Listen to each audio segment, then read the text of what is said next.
우리 함께 사도신경으로 우리의 신앙을 고백하겠습니다. 나는 전능하신 아버지 하나님, 천지의 창조주를 믿습니다. 나는 그 유일하신 아들, 우리 주 예수 그리스도를 믿습니다. 그는 성령으로 잉태되어 동정녀 마리아에게서 나시고 본디오 빌라도에게 고난을 받아 십자가에 못 박혀 죽으시고 장사된 지 사흘 만에 죽은 자 가운데서 다시 살아나셨으며 하늘에 오르시어 전능하신 아버지 하나님 우편에 앉아 계시다가 거기로부터 살아있는 자와 죽은 자를 심판하러 오십니다. 나는 성령을 믿으며 거룩한 공교회와 성도의 교제와 죄를 용서받는 것과 몸의 부활과 영생을 믿습니다. 아멘. 우리 찬송가 528장 함께 찬송하겠습니다. 찬송가 528장입니다. 예수가 우리를 부르는 소리, 그 음성 부드러워 문 앞에 나와서 사면을 보며 우리를 기다리네. 오라 오라 방황치 말고 오라 죄 있는 자들아 이리로 오라 주 예수 앞에 오라 간절히 오라고 부르실 때에 우리는 지체하랴. 주님의 은혜를 왜 아니 받고 못 들은 채 하려나. 오라 오라 방황치 말고 오라 죄 있는 자들아 이리로 오라 주 예수 앞에 오라. 세월이 살같이 빠르게 지나 쾌락이 끝이 나고 사망의 그늘이 너와 내 앞에 둘리며 가리구네. 오라 오라 방황치 말고 오라 죄 있는 자들아 이리로 오라 주 예수 앞에 오라. 우리를 위하여 예비해 두신 영원한 집이 있어 죄 많은 세상을 떠나게 될 때 영접해 주시겠네. 오라 오라 방황치 말고 오라 죄 있는 자들아 이리로 오라 주 예수 앞에 오라. 아멘. 오늘 우리에게 주신 하나님의 말씀을 함께 읽도록 하겠습니다. 마태복음 9장 1절에서부터 13절까지의 말씀입니다. 마태복음 9장 1절에서부터 13절까지의 말씀을 한 절씩 교독함으로 하나님의 말씀을 읽도록 하겠습니다. 예수께서 배에 오르사 건너가 본 동네에 이르시니 침상에 누운 중풍병자를 사람들이 데리고 오거늘 예수께서 그들의 믿음을 보시고 중풍병자에게 이르시되 작은 자야 안심하라 내 죄사함을 받았느니라. 어떤 서기관들이 속으로 이르되 이 사람이 신성을 모독하도다. 예수께서 그 생각을 아시고 이르시되 너희가 어찌하여 마음에 악한 생각을 하느냐. 내 죄사함을 받았느니라 하는 말과 일어나 걸어가라 하는 말 중에 어느 것이 쉽겠느냐. 그러나 인자가 세상에서 죄를 사하는 권능이 있는 줄을 너희로 알게 하려 하노라 하시고 중풍병자에게 말씀하시되 일어나 내 침상을 가지고 집으로 가라 하시니 그가 일어나 집으로 돌아가거늘 무리가 보고 두려워하며 이런 권능을 사람에게 주신 하나님께 영광을 돌리니라. 예수께서 그곳을 떠나 지나가시다가 마테라 하는 사람이 세관에 앉아 있는 것을 보시고 이르시되 나를 따르라 하시니 일어나 따르니라. 예수께서 마태의 집에서 앉아 음식을 잡수실 때에 많은 세리와 죄인들이 와서 예수와 그의 제자들과 함께 앉았더니 바리새인들이 보고 그의 제자들에게 이르되 어찌하여 너희 선생은 세리와 죄인들과 함께 잡수시느냐. 예수께서 들으시고 이르시되 건강한 자에게는 의사가 쓸데없고 병든 자에게라야 쓸데있느니라. 너희는 가서 내가 긍휼을 원하고 제사를 원하지 아니하노라 하신 뜻이 무엇인지 배우라. 나는 의인을 부르러 온 것이 아니요 죄인을 부르러 왔노라 하시니라. 아멘. 네, 우리 어느덧 산상수훈을 마치고 예수님의 병 고치는 사역이 시작되었습니다.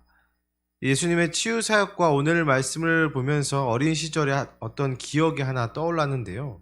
그것은 제가 중학교 때 치과에 갔던 기억입니다.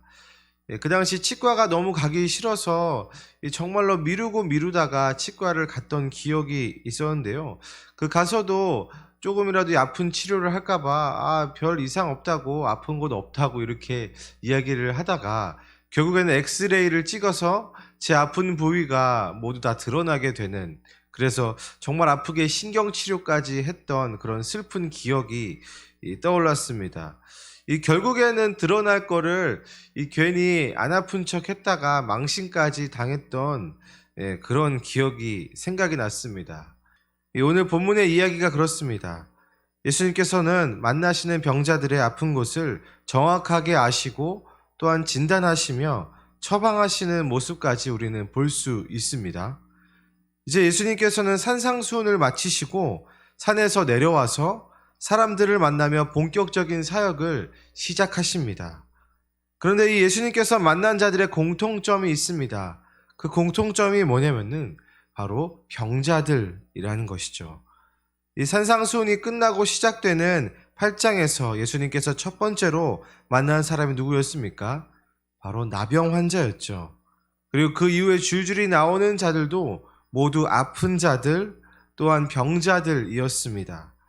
특별히 이 병자들은 그 당시 유대교의 규율로 보면은 부정한 자들, 또한 상종해서는 안 되는 그러한 자들이었습니다.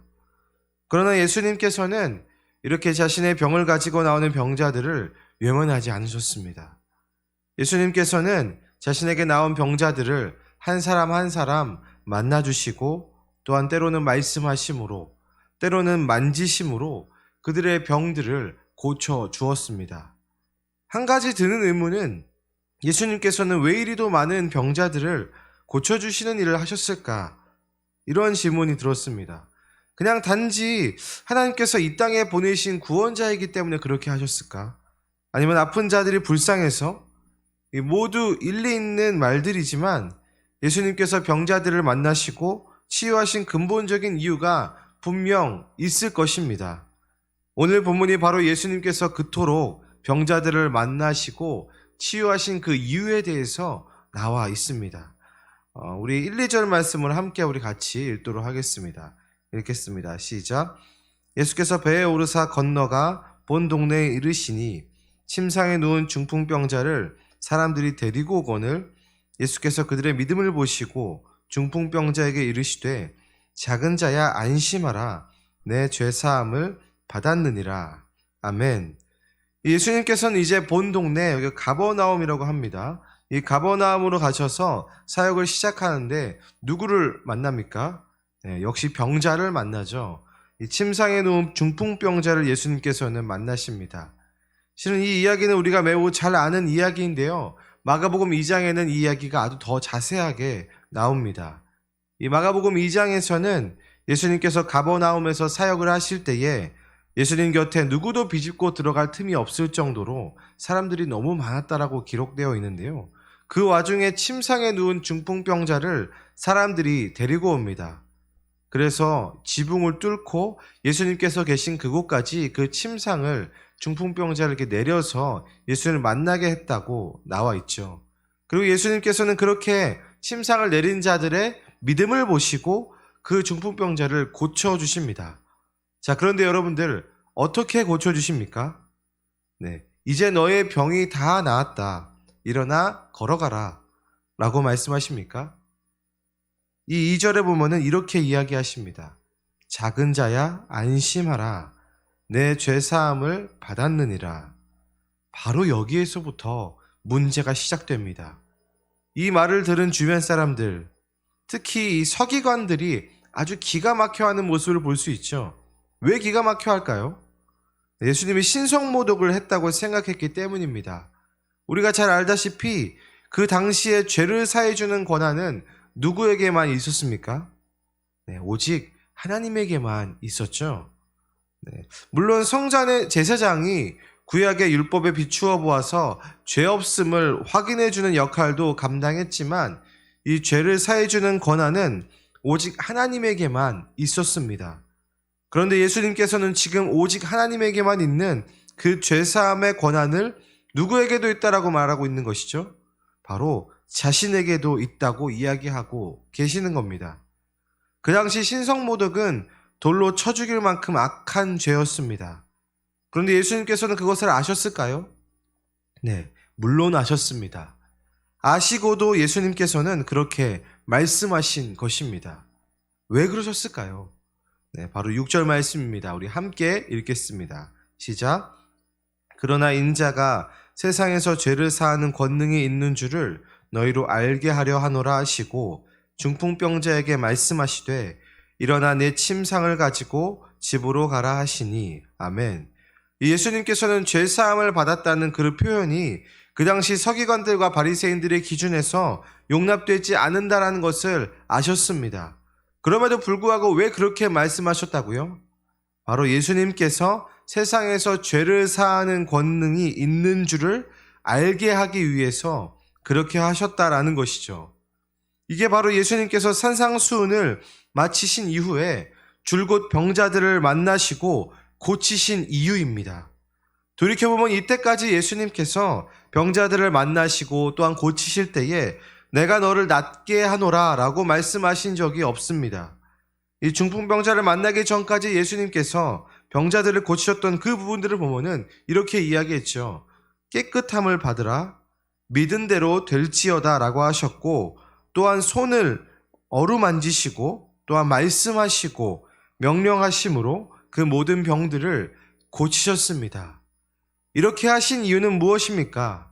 바로 모두 이러한 치유 행위들이 그 당시 죄를 사하는 행동과 관련이 있다는 것이죠. 죄를 깨끗하게 하시고 또한 죄가 제물에게 전가되는 그러한 모습들을 이렇게 보여주신 것입니다. 그리고 중풍병자가 왔을 때에 비로소 죄사함을 받았다라고 말씀하십니다. 그렇게 하심으로 예수님께서는 위험을 무릅쓰고 예수님께서 죄사하는 권능을 가지셨다는 것을 사람들에게 알리신 것입니다. 그리고 8절을 보면은 무리들이 예수님에 대해서 이렇게 말하기 시작합니다. 이렇게 이야기하죠. 무리가 보고 두려워하며 이런 권능을 사람에게 주신 하나님께 영광을 돌리니라. 아멘. 자, 어떤 권능을 하나님께서 예수님에게 주셨습니까? 바로 죄사하는 권능을 예수님이 가지고 있다는 걸 사람들이 알게 된 것입니다. 이 말은 무슨 말입니까? 바로 예수님께서 모든 죄인들을 구원하실 메시아, 구원자임이 확실하다라는 것을 마태는 선포하고 있는 것입니다. 예수님의 이러한 사역은 실은 마태복음 1장 21절에서 천사 가브리엘이 전했던 그 말씀을 토대로 펼쳐진 것이죠. 무엇이라고 거기에 나와 있습니까? 아들을 낳으리니 이름을 예수라 하라. 이는 그가 자기 백성을 그들의 죄에서 구원할 자이심이라 하니라. 아멘. 예수님께서 하신 모든 사역이 바로 이 말씀을 이루고 있는 과정임을 증명하고 있습니다. 그렇다면 굳이 왜 병자들일까요? 왜냐하면 당시 병은 죄와 깊은 연관이 있다고 생각했기 때문입니다. 물론 모든 병의 원인을 죄라고 볼 수는 없지만 어찌 보면 병이란 죽음으로 가는 과정 중 하나이기 때문에 성경에서는 병과 죄를 아주 밀접한 관계가 있다고 보고 있습니다. 그렇기 때문에 예수님께서는 병을 고치시면서 또한 죄를 없이 하시는 사역을 하시는 것입니다. 그렇게 예수님은 죄에 억눌려 있는 우리들을 고치시는 사역을 하셨고 지금도 우리를 그렇게 고치시고 계십니다. 그런데 이런 예수님을 못마땅하게 여기는 그러한 부류들이 있었습니다. 그게 누굴까요? 바로 그 당시 종교 지도자들인 바리새인들입니다. 우리 11절을 한번 우리 같이 읽어보도록 하겠습니다. 읽겠습니다. 바리새인들이 보고 그의 제자들에게 이르되 어찌하여 너희 선생은 세리와 죄인들과 함께 잡수시느냐. 아멘. 이 바리새인들이 예수님을 못마땅하게 하는 이유가 11절에 나와 있는데 무엇입니까? 네, 바로 예수님께서 세리와 죄인들과 함께 식사를 한다는 것이죠. 당시 식사를 함께 한다는 것은 그냥 음식을 먹는 행위만이 아니었습니다. 그것은 종교적, 또한 문화적, 또한 신분적으로 구별을 하는, 그 구별을 나타내는 그러한 행위였습니다. 그래서 바리새인들은 자신들의 기준에 의해 분류한 죄인들과는 식사도 하지 않았고 심지어 말도 섞지 않았습니다. 말 그대로 자신들의 기준에 맞는 대로 끼리끼리 놀았다라는 것이죠. 그래서 바리새인들은 예수님도 그러한 자신들의 기준을 인정해 주기를 원했고 하나님께서 약속하신 메시아가 맞다라면은 그들의 기준에 맞는 행동을 하고 그 기준에 맞춰주기를 원했습니다. 그런데 예수님께서는 꼭 그와는 반대로 세리와 죄인들, 병자들과 어울리며 식사를 하셨습니다. 그렇게 바리새인들은 어떻게 저런 죄인들과 함께 겸상을 하냐고 비판하고 있는 것입니다. 그런데 여기서 예수님께서 아주 유명한 말씀을 하시는데요.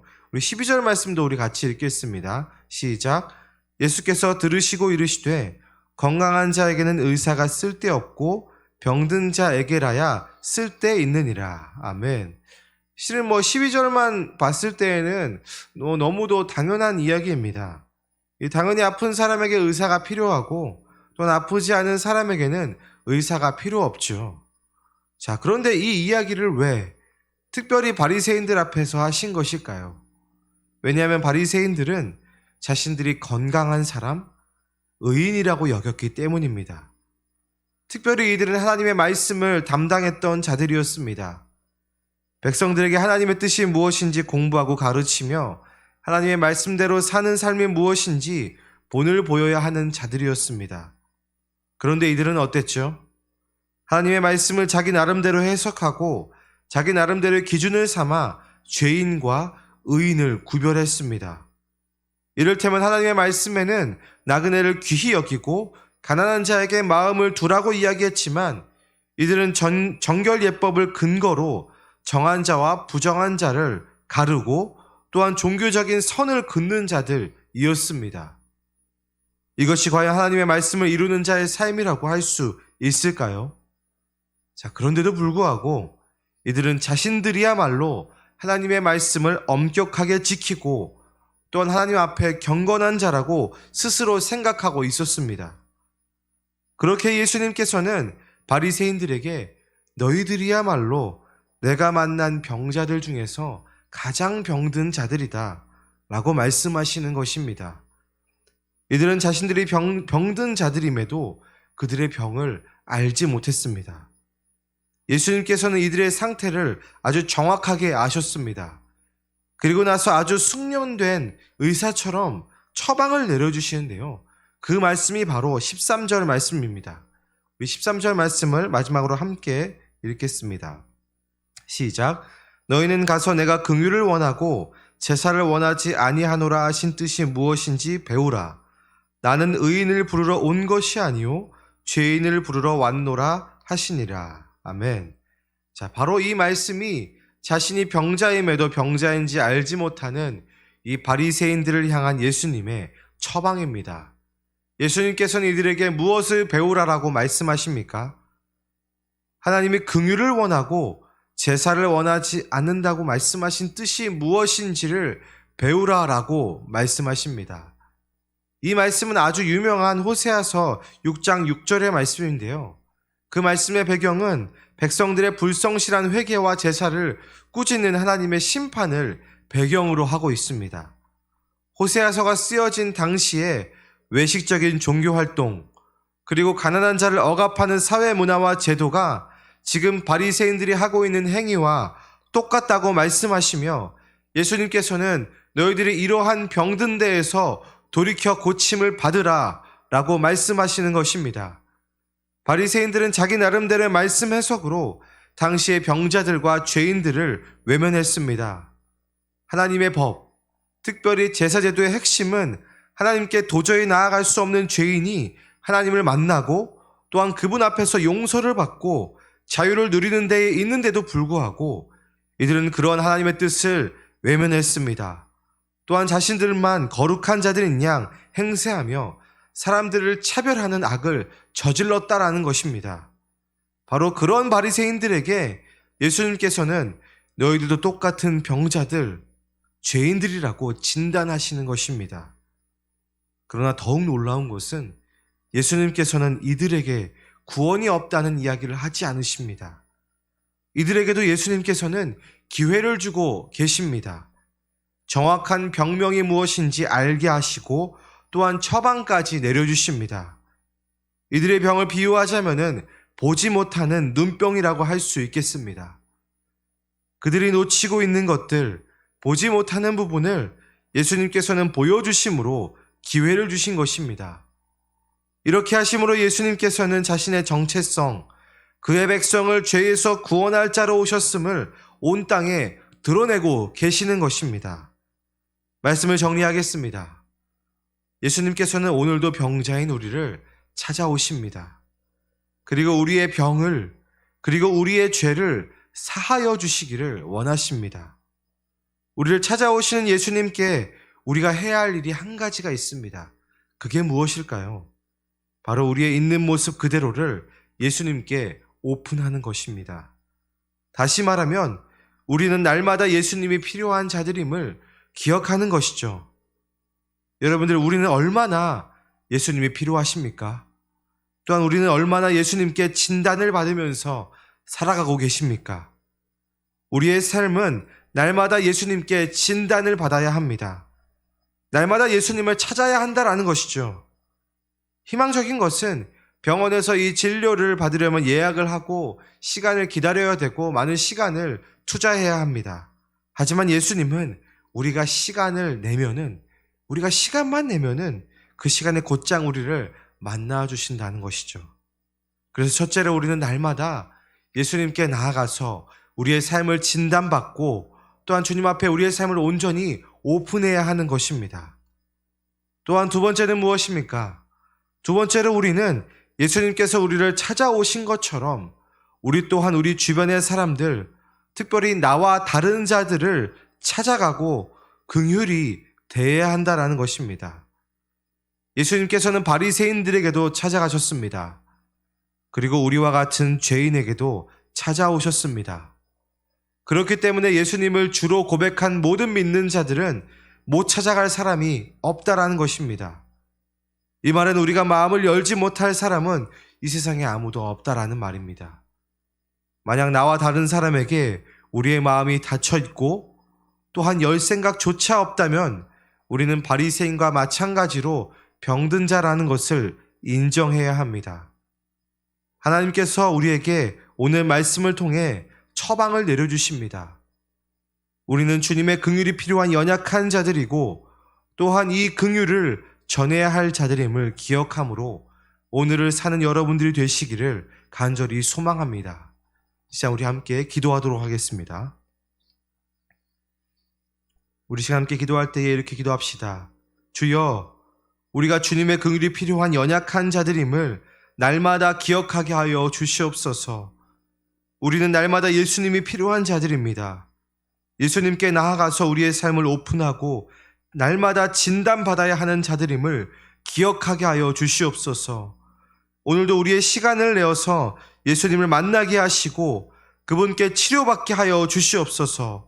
주여 우리를 고쳐 주시옵소서. 또 한 가지 기도할 때 우리 교회를 위해서 기도하겠습니다. 주여 우리 아가페 교회를 고쳐 주시옵소서. 특별히 긍휼을 원하고 제사를 원하지 않는다는 이 호세아서 6장 6절의 말씀을 기억하게 하시고 형제 안에서 먼저 긍휼과 용납이 넘치는 교회가 되게 하여 주시옵소서. 또한 가지고 나오신 기도 제목들을 가지고 이 시간 우리 함께 기도하며 주님 앞에 나아가도록 하겠습니다. 기도하겠습니다.